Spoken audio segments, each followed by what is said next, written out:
¿cómo estás? Mucho gusto, nosotros somos estudiantes de la Universidad de las Américas, estamos cursando séptimo semestre y estamos en la clase de intervención en crisis. Entonces, nos presentamos, mi nombre es Carlos Yauri. Mi nombre es Andrés Flor. Francis Montenegro. Yo soy Marco Caizapanta. Y nosotros estamos muy gustosos y te agradecemos mucho por habernos recibido aquí. Quisiéramos que te presentes y nos cuentes un poco más acerca de ti. Bueno, mi nombre es Rocío Vidasís, soy psicóloga clínica y tecnóloga en emergencias médicas. Bueno, como psicóloga clínica ya ejerzo 10 años. Mi especialidad en general es la psicología de emergencias. Soy paramédico también, entonces trabajé 19 años como paramédico y eso me ha ayudado a conjugar el tema de psicología en desastres y emergencias en temas de intervención en crisis. Eso es lo que podría como un poco enlazar, y también soy especialista en derechos humanos. Ok, trajimos una pequeña entrevista, más unas pequeñas preguntas para hacerle como estructurado, y la primera sería: ¿cuál es la función de la intervención en crisis comunitaria? Bueno, cuando nos referimos a intervención en crisis son todas estas acciones que nosotros hacemos dentro de la respuesta de emergencias o desastres. Como dice la estructura, es intervenir en situaciones donde sabemos que la crisis es algo que es desequilibrado, es momentáneo, no va a durar para siempre, pero que las personas necesitan una intervención para poder enfrentar las situaciones que están teniendo en ese momento. Como sabemos, la crisis es algo que se le presenta, que no es planificado, que sale de su estructura cotidiana y que rompe obviamente su cotidianidad. Y lo que hacemos con la intervención, ahora haciendo más específicos con lo que es la intervención comunitaria, son todas estas acciones que hacemos dentro de un contexto para ayudar a la recuperación a futuro de las personas que han sufrido un evento, sea de catástrofes, desastres o emergencias. Chévere. ¿Cuáles serían las características que tiene esta intervención? Ya, la intervención debe ser pronta e inmediata, que es una de las características que vamos a tener dentro de la intervención. Cuando sucede un evento o un incidente crítico, que es lo que le llaman algunos autores, es poder nosotros hacer intervenciones que sean básicas, que sean breves y que esto ayude a la recuperación, porque existe en temas de intervención comunitaria algunos aspectos como que tomar en cuenta el tipo de desastre o el tipo de evento, la duración del evento, qué tipo de poblaciones tenemos y qué podemos nosotros responder frente a ellos o plantearles dentro de sus necesidades, que lo que pretende la intervención o la intervención como tal es satisfacer las necesidades básicas de las personas en ese momento. ¿Qué tipos de desastres serían estos que son más concurrentes? Bueno, hablando de nuestro país, en la experiencia que yo tengo, hablamos de, como sabemos, nuestro país es un país sísmico. La experiencia que mayor podemos referir es la que fue en el terremoto del 2016. Sin embargo, sí hay poca bibliografía donde se habla sobre estos eventos. Por ejemplo, en lo que fue en Azuay hace como más de 20 años o 30 años atrás, se habla ya de una intervención en las comunidades. Cuando fue este desastre en Azuay, cuando se fue una represa, entonces se habla ya de intervenciones prontas a la comunidad. Entonces, por ejemplo, ahí tenemos algunos desastres como grandes, como que tenemos, o como se los llama, antropológicos, como son los sismos, las inundaciones, incendios, ahora que tenemos la época forestal dentro de la ciudad de Quito. Si esto pasara a mayores, donde afecta a las comunidades, son los lugares donde nosotros podemos intervenir. ¿Qué herramientas utilizan ustedes como psicólogos de emergencia y de comunidades para hacer la intervención? Ya, en la última hubo el deslave que hubo, en la reunión que hubo hace unos 2, 3 meses atrás en este sector del Pinar Alto. Por ejemplo, ahí de lo que tengo entendido, como se conversó con los equipos del Ministerio de Salud, ¿qué es lo que se hace? Primero una evaluación que se llama de evaluación de daños y análisis de necesidades, que se llama EDAN, que eso lo ocupa la Secretaría de Gestión de Riesgos, justamente para valorar cuáles son las pérdidas, los daños y cómo se puede valorar esto. Sin embargo, también existe un EDAN psicológico. ¿Qué significa esto? El EDAN psicológico es una herramienta que no se ha usado, o sea, no es común usarlas de acá, pero se está implementando a raíz del terremoto. ¿Qué significa? Como les digo, EDAN significa evaluación de daños y análisis de necesidades. Entonces, no solo es la parte física, me falta agua, me falta abrigo, alimentos, no tengo casa, se me cayó la casa, sino también la parte emocional y psicológica de la persona. O sea, por ejemplo, una de las necesidades que tienen las personas es de información. Si me cayó la casa y adentro estaba mi familia, ¿dónde están? ¿Qué puedo hacer? ¿Qué sucedió? ¿Qué va a pasar? Entonces, una herramienta para la intervención en crisis, para poder responder adecuadamente, es esta herramienta del EDAN psicológico. De hecho, la OMS, en una publicación que ellos tienen del 2008 más o menos, o 2012, no recuerdo, habla sobre este EDAN psicológico. Entonces, ustedes lo pueden encontrar en internet. Por ejemplo, ustedes ponen esta herramienta y sale el EDAN psicológico, que se puede adaptar incluso al contexto del país, ¿no? O sea, porque esto es dependiendo de las comunidades. Yo he respondido, por ejemplo, intervención en crisis o apoyo psicosocial también en Venezuela, con la crisis que ahora está viviendo hace 2 años. Estuve en el terremoto, fui a Panamá, estuve en algunas respuestas de actividad humanitaria, que justamente es de intervención comunitaria, sobre cómo hacer intervención después del post-evento, ¿no? Entonces tenemos esos aspectos. ¿Cómo es esta intervención, esta evaluación que denominan EDAN? ¿Cómo es el abordaje que ustedes toman para realizar esta evaluación? Estos abordajes, se lo hacen, el EDAN en general, o sea, cuando hablas de evaluación de daños y análisis de necesidades en general, es inmediato, debe ser en las primeras 24 horas para poder responder las necesidades básicas. Si tú revisas, hay un libro muy, muy bueno que también lo publica la Agencia de Apoyo Psicosocial y Salud Mental, que es también editado por la OMS. Tenemos aquí una herramienta donde nos dice, son 4 niveles, ¿sí? Las necesidades básicas que la comunidad necesita ser respondida, como alimento, agua, abrigo, información. Luego viene el tema de redes sociales, es decir, la intervención comunitaria con familias de la comunidad. Luego vienen las necesidades específicas, es decir, personas que, por ejemplo, tenemos con enfermedades mentales. En un desastre es lo que menos se toma en cuenta. ¿Sí? Con lo que nos pasó en el terremoto, por ejemplo, personas que no tenían su medicación, que tenían crisis, a veces episodios psicóticos por su propia enfermedad, no se lograba controlar. Hasta la última en esta pirámide que tenemos es la intervención ya especializada con grupos psiquiatras, psicólogos, psicoterapeutas, pero ya es una base, o sea, es como una pirámide donde están estas bases. Entonces, el EDAN psicológico debe estar de la mano del EDAN general, donde también no solo es la necesidad de conocer qué necesidades físicas y fisiológicas necesitan las personas, sino también en aspectos de reubicación con su familia. Por ejemplo, o sea, le perdí, no sé dónde está, no tengo información. Ese es uno de los aspectos que hace el EDAN. Y también valorar qué necesidades, o sea, cómo enfrentar la situación de crisis, que es otra de las cosas que se puede trabajar. Duelos, por ejemplo, es algo importante que se trabaja. A veces se tiene que provocar los duelos para que puedan elaborarlos y puedan enfrentar las pérdidas materiales, personales, todo lo que se puede enfrentar a un desastre. Ya, díganos, ¿cuándo es oportuna la intervención en crisis comunitaria? Bueno, la intervención en crisis en general es una herramienta que va de la mano de algunos aspectos que conforman la intervención en crisis. Uno de ellos, por ejemplo, tenemos los primeros auxilios psicológicos, que, bueno, tiene varias terminologías. En Argentina, por ejemplo, en otros países los llaman los PAE, que son los primeros auxilios emocionales. En España los llaman primeros auxilios psicológicos. Al final siguen siendo los mismos, pero es para responder, debe ser inmediato. Es como los primeros auxilios básicos en una emergencia. ¿Qué significa? Que hacemos acciones básicas para ayudar a la recuperación, para que no se lesione más y, por supuesto, para evitar que se pueda agravar las lesiones de la persona.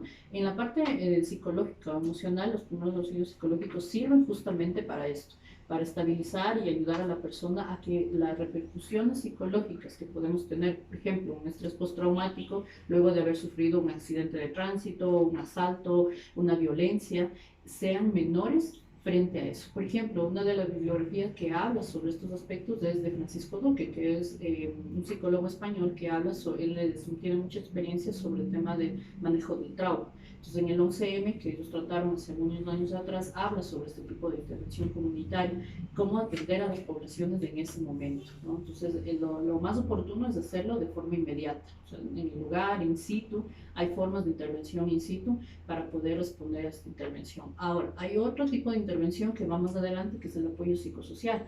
El apoyo psicosocial va de la mano de la fase de recuperación después de un desastre. Significa cómo recuperar a las comunidades para trabajar e incrementar la resiliencia. Bueno, coménteme, ¿cómo considera usted que es el campo de la intervención en crisis comunitaria en el país? Bueno, es bastante compleja, eso sí, te puedo decir, porque hemos tenido varias reuniones de trabajo. Dentro de las mesas técnicas que maneja la Secretaría de Gestión de Riesgos, que es el ente rector sobre el tema de intervención, o sea, de respuesta a emergencias y desastres, en la mesa técnica, que si mal no me equivoco, es la mesa técnica 2, donde está el tema de salud, se incorpora el tema de salud mental, porque no se toma en cuenta, incluso hasta por ejercicios de derechos, porque ahora en el tema del terremoto se habló mucho sobre el tema de apoyo psicosocial, cómo se respondió, pero lamentablemente tuvimos muchas agencias, incluso estuvo aquí ¿cómo es? UNICEF, estuvieron Hayas, la Cruz Roja Internacional, entre otras, que responden a las emergencias, pero no se articula la respuesta como tal, ¿sí? O sea, qué necesidades hay, qué poblaciones vamos a intervenir, cuáles son las prioritarias y cómo se va a hacer la intervención. Entonces, cada agencia, cada organismo de ayuda humanitaria respondió de acuerdo a la necesidad, pero no se articuló. Entonces, como te digo, en la bibliografía tú no vas a encontrar como una historia de cómo se hicieron las intervenciones o del apoyo psicosocial o de la intervención en crisis. Algo se menciona, como te digo, que es este desastre que hubo en la Josefina en los años 80, en donde, más o menos 80, no estoy bien del año, pero se habla recién ahí un poco que la Cruz Roja, por ejemplo, en ese momento hizo ayuda psicológica, lo mencionan de esa forma, pero no hay un registro. ¿Cuándo hay un auge de esto de la intervención en crisis? Cuando comienza a ver lo del Tungurahua, ¿sí? En los primeros años se trabajó el Retorno a la Alegría, que era un proyecto que justamente era para trabajar con personas de la tercera edad y con niños, que era justamente para ayudarles a enfrentar este tipo de situaciones. Se llama así el Retorno a la Alegría, que es un proyecto que lo tienen a nivel internacional, que lo hace la UNICEF y también creo que la OMS está respaldado. Entonces se hace ese proyecto aquí. Entonces vamos viendo cómo hay una respuesta, se comienza a incrementar. Luego se habla de lo del terremoto, que tenemos una experiencia, se han hecho foros, se han hecho varias intervenciones, pero siempre vemos que hay una discrepancia, o sea, no nos articulamos las diferentes instituciones, tanto públicas como privadas, para poder responder a este tipo de necesidades que la población tiene. O sea, cómo se responde, ya tengo mi casa, ya recuperé esto, pero la parte emocional, en el terremoto podríamos decir que existe, por ejemplo, aún el síndrome del sobreviviente, que es aquel que todavía, o sea, ya hemos pasado 3 años de terremoto y todavía existe esto, ¿no? Entonces, vamos a ver, no se ha hecho una evaluación, no conozco que exista una evaluación de cómo están las comunidades ahora después del terremoto. Si existen ahora, a los 3 años, reacciones como estrés postraumático, ansiedad, depresión, que es lo que más se puede registrar después de un evento catastrófico como el que vivimos. Ya. En base a todo lo que nos ha contado, podemos ver que tiene bastante experiencia dentro de este campo, entonces quisiéramos tal vez nos puede comentar un poco como su trayectoria dentro de la intervención en crisis, desde que usted empezó, cómo ha ido haciendo esto. Sí, a ver, bueno, yo soy psicóloga clínica, ¿sí? Y sabemos, bueno, al menos ahora, al menos veo que en su universidad existe esta materia como tal, que es la intervención en crisis, que es muy buena. Yo te hablo del año 2004, más o menos, cuando yo empecé a estudiar, no había este tipo de enfoques, o sea, es bastante clínico. En nuestro país no existe como tal una especialidad que se dedique a estos temas, y las personas que tenemos experiencia, como te mencionaba, María José Boada, Henry Cadena, que trabaja en Ibarra, que está en la Universidad Técnica de Ibarra, Juan Capio, que es de la SUAY, yo que estoy aquí, y otras personas que hemos tenido que salir a especializarnos afuera para poder adquirir este conocimiento y de alguna forma replicarlo, ¿sí? Estamos haciendo intentos de poder hacer un diplomado, una especialidad, lo que sea. Pero en este sentido, te puedo decir que la primera experiencia que yo tuve fue incluso antes de yo siquiera estudiar psicología. Estoy hablando más o menos del 2002 aproximadamente, donde yo ya trabajaba como paramédico, yo ya era tecnóloga en emergencias médicas. Una de las primeras intervenciones que yo tuve fue un accidente aviatorio, donde murieron todas las personas que estaban aquí, aproximadamente 100 o 110 personas, que fue en la frontera con Colombia, que fue en el Tigre, en una de las montañas que se llama el Tigre. Claro, antes en el antiguo aeropuerto, donde quedaba acá en el Bicentenario, se reunieron las familias para recibir la noticia oficial de que no habían sobrevivientes. Antes de eso, las Fuerzas Armadas y la gente del aeropuerto nos habían pedido, yo trabajaba en ese tiempo en la Cruz Roja, que hagamos contención emocional o con la gente, o sea, como que se hablaba de eso, no sabíamos de qué se trataba, pero vamos a estar ahí dando agüita, no sé, dando pañuelitos, alguna cosa que realmente no teníamos experiencia, al menos el grupo que fuimos. Entonces, una vez que se recibió la noticia, claro, habían reacciones que ahora, digamos, de una forma técnica, entendemos que son propias de una situación, son reacciones normales frente a una situación anormal, que es la crisis. Había llanto, la gente se desesperaba, y obviamente esa fue la primera intervención, digamos, que tuvimos como equipo, al menos yo que como experiencia, y no sabíamos qué hacer. Y una de las reacciones que luego tuvimos los equipos que intervenimos ahí fue nuestras propias reacciones. O sea, cómo nos sentimos cuando la gente llora, saber que no sobrevivió a un accidente, que no teníamos herramientas para trabajar ahí.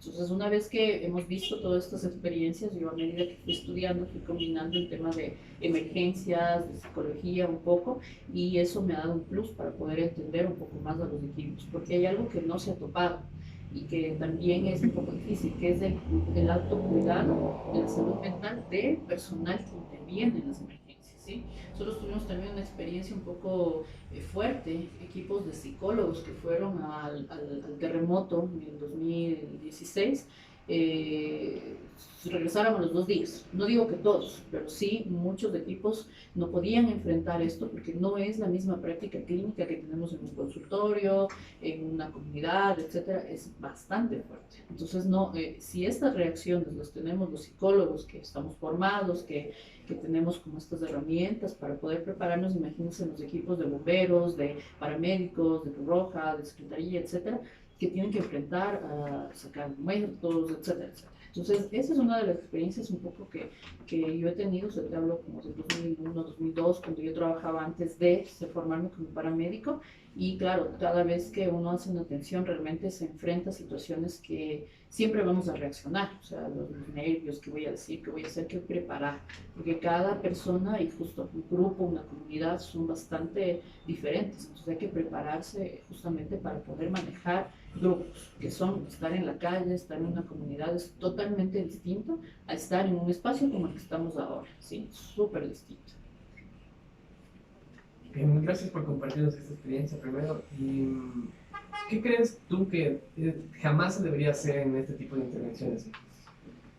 A ver, ¿qué no se debería hacer? Hay algunas cosas que se pueden recomendar cuando estamos haciendo intervención. Bueno, una de las cosas técnicas que ustedes van a revisar y encuentran en mucha bibliografía es primero no identificarse ustedes con la situación.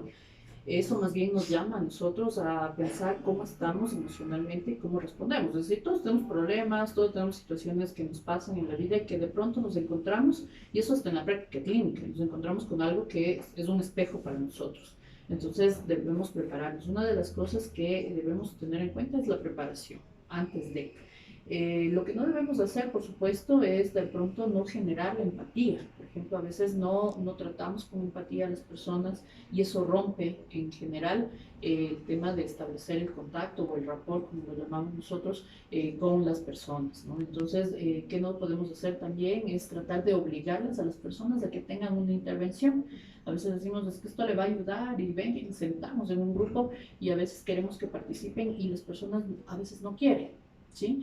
Y otra de las cosas que no debemos hacer es que nosotros impongamos nuestras intervenciones sin tomar en cuenta las características de la comunidad o del grupo que vamos a abordar. Si nosotros vamos a hacer, como nosotros somos muy citadinos y vamos, por ejemplo, a una comunidad, me voy a Pizulí, no me voy tan lejos, arriba en la montaña, donde hay un barrio de negritos ahí, ¿sí? Primero las características culturales, sociales, del contexto de las personas. Si yo voy con lo que tengo aquí, que voy en la ciudad, que no es lo mismo intervenir a la gente que está en la FOS, la gente no nos va a recibir. Entonces, una de las cosas que debemos tomar en cuenta en intervención comunitaria o salud comunitaria, como se lo menciona, es poder entender las características de la comunidad. Primero, cuáles son sus características culturales, cuál es incluso su dialecto, cómo hablan, qué hablan, y hasta mi presentación, cómo voy. Porque si yo voy con mandil, con la pijama, ellos me van a seguir viendo como un modelo clínico que es del médico. Pero si yo voy de una forma donde ellos puedan entenderme en las comunidades y saber qué es lo que necesitan, yo ahí recién puedo establecer un plan de intervención con ellos. ¿Qué vamos a hacer? Esto es muy fácil de entender. Si yo voy y digo en la comunidad que se cayó la casa, que se incendió y no sé, una comunidad, y digo, les voy a poner aquí columpios para los niños, me van a decir, pero sin mis necesidades no tenemos agua. Lo que queremos es una toma de agua. Entonces, si yo voy y no converso con los líderes de la comunidad o esto, o no entiendo el contexto, la intervención va a ser nula. O sea, la intervención no nos va a servir. Entonces, eso siempre tienen que tomar en cuenta los aspectos de la comunidad. Unas cosas de las cosas que ustedes pueden tomar en cuenta es estudiar un poco o revisar un poco de lo que es salud comunitaria. Sí, hay mucha información de eso actualmente. Bueno, algo que también yo manejo es el tema de salud pública. ¿Sí? Estudié un poco el tema de salud pública, entonces hay que entender también el tema de salud comunitaria. ¿Sí? Y eso también tiene que ver con la salud en general, la salud mental.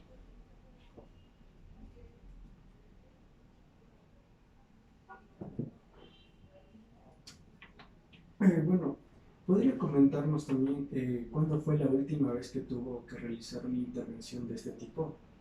Bueno, a ver, una intervención última que hice, así como intervención comunitaria, fue en Venezuela. Hace 2 años ya van a ser 2 años, estuve cuando empezó este conflicto que ustedes, como saben, Venezuela está teniendo estos conflictos sociopolíticos que afectaban a las comunidades. Yo trabajaba con la Cruz Roja Internacional, fui como delegada de apoyo psicosocial, estuve ahí casi un mes, un poco más de un mes para establecer procesos de apoyo psicosocial.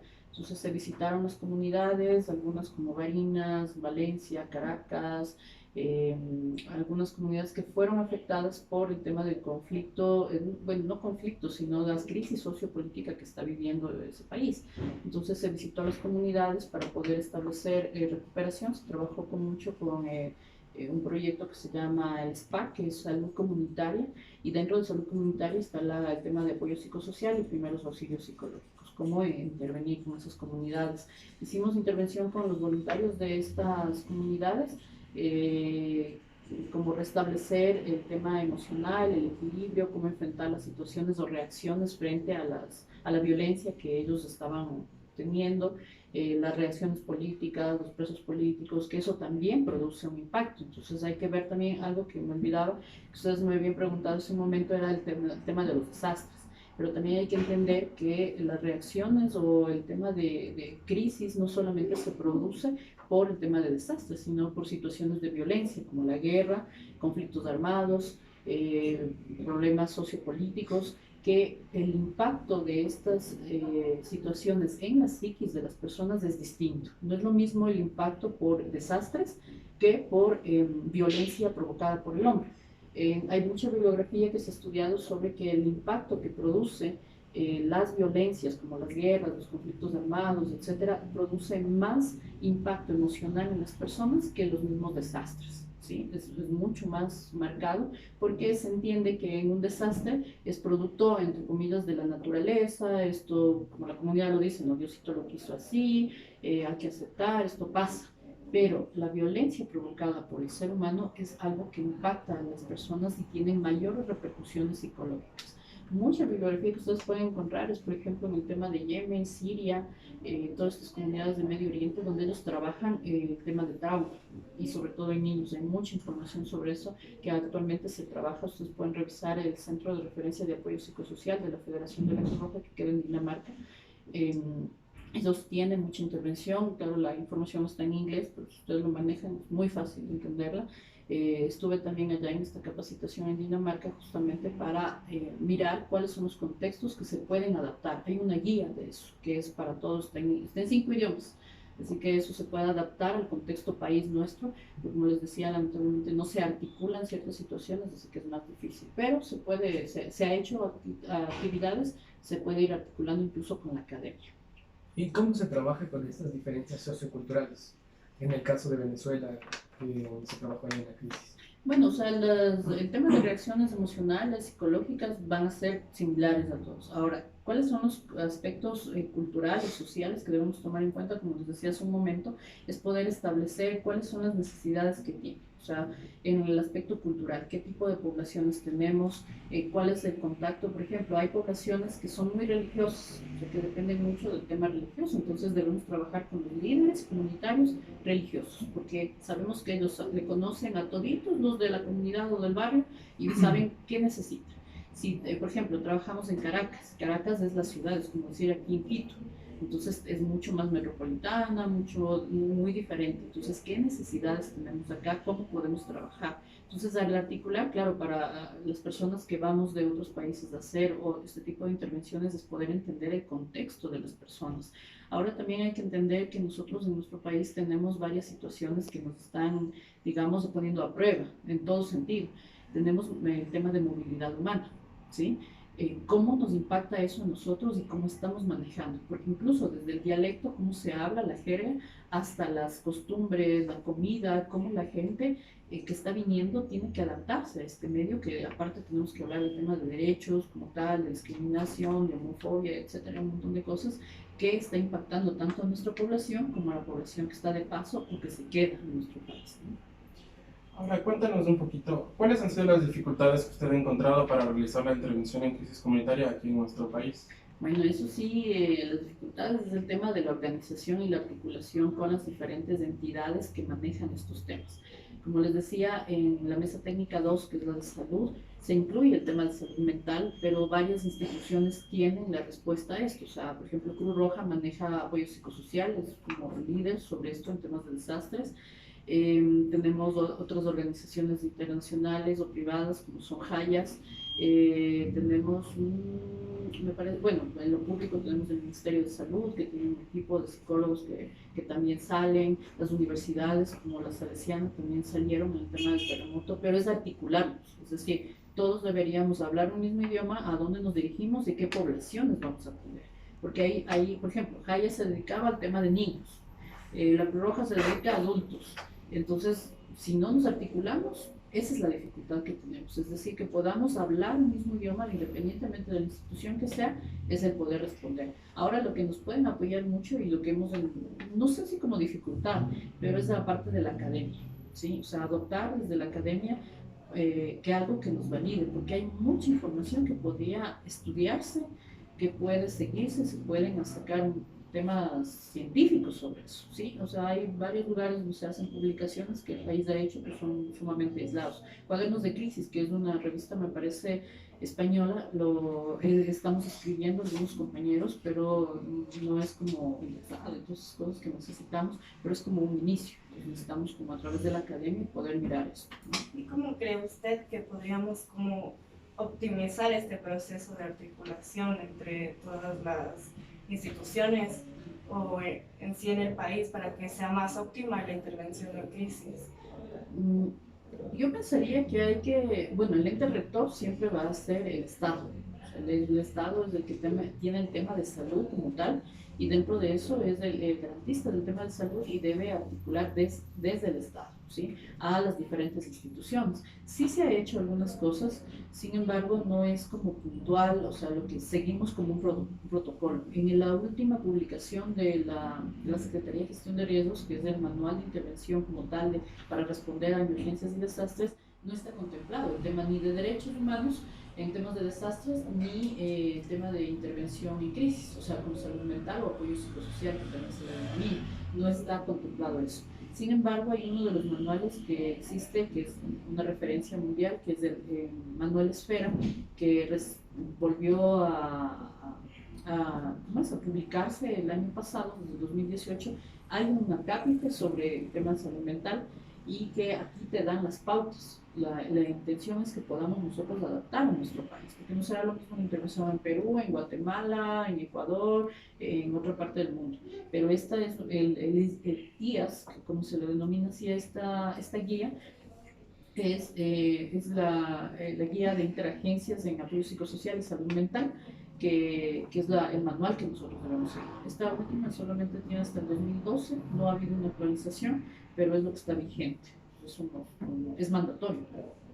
De lo que conozco, en nuestro país yo soy la única que está capacitada en eso, porque fui a Dinamarca a una capacitación hace 3 años ya sobre el manejo de la guía. Entonces, pues, somos pocos las personas que estamos en esta capacitación. ¿Cuáles serían los aspectos positivos que se pueden destacar acerca de la intervención en crisis dentro del país? Bueno, ahí que ya se evidencia, que ya se habla del tema de salud mental, de la intervención, que es importante, las acciones psicosociales que se pueden hacer.